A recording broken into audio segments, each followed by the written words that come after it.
கர்த்தருடைய பரிசுத்த நாமத்திற்கு மகிமுண்டாகட்டும். ஆண்டவராகிய இயேசு கிறிஸ்துவின் நாமத்தினாலே அன்பு கர்த்தருடைய பிள்ளைகளாகிய தங்கள் அனைவருக்கும் ஸ்வீட் ஊழியத்தின் சார்பாக வாழ்த்துக்களையும் ஸ்தோத்திரங்களையும் தெரிவித்துக் கொள்கின்றேன்.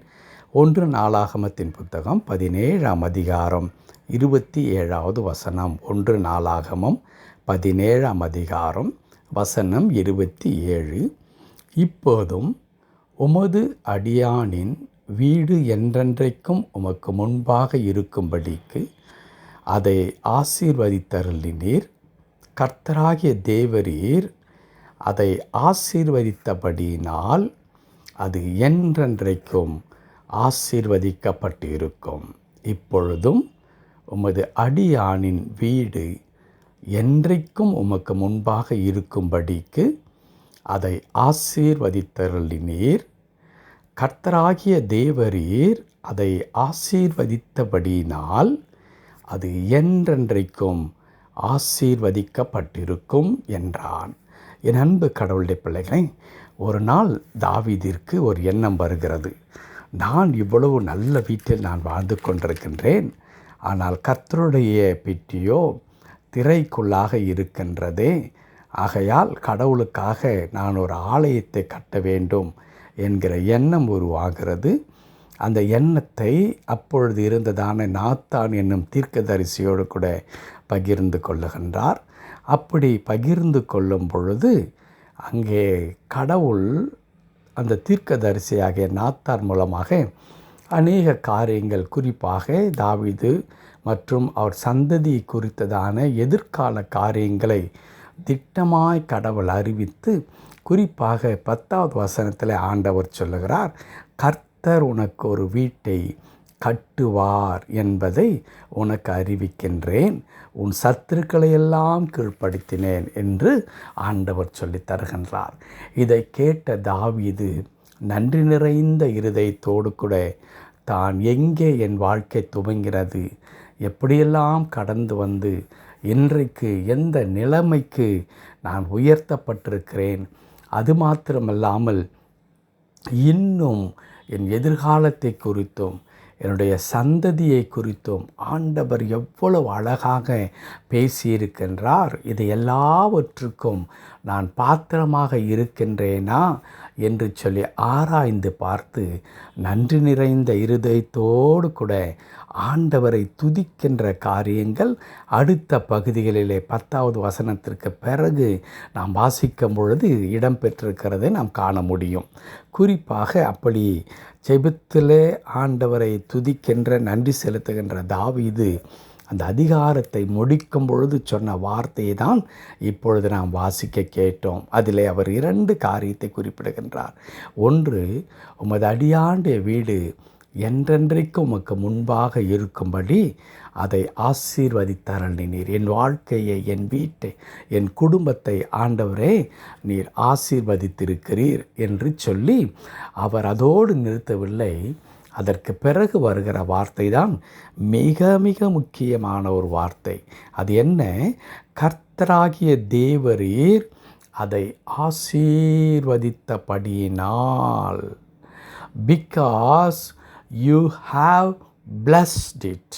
ஆம் அன்பு கடவுளுடைய பிள்ளைகளை, நீர் ஆசீர்வதித்தபடியினால், நான் ஒரு அரசனாய் இருப்பதினால் அல்ல, எனக்கு மிகுந்த செல்வாக்கு உடையவனாய் நான் இருக்கிறதினால் அல்ல, எனக்கு நிறைய பிள்ளைகள் பிறந்து அவர்கள் வளர்ந்து இன்றைக்கு பலசாலிகளாய் திறமைசாலிகளாய் நிற்பதினால் அல்ல, நான் ஒரு தலை சிறந்த ராஜாவாக ஒருவேளை உம்மால் ஏற்படுத்தப்பட்டிருந்தால் கூட இன்றைக்கு நான் மிகுந்த செல்வாக்கோடு கூட இருக்கிறபடியினால் என்றெல்லாம் குறிப்பிடாமல் அவர் மிக அழகாக ஒரு உண்மையை அவர் அப்படியே தாழ்மையோடு அறிக்கையிடுகிறார்.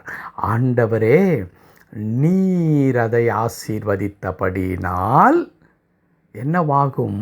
அது என்றென்றைக்கும் ஆசீர்வதிக்கப்பட்டிருக்கும். கர்த்தருடைய பரிசுத்த நாமத்திற்கு மகிமை உண்டாகட்டும்.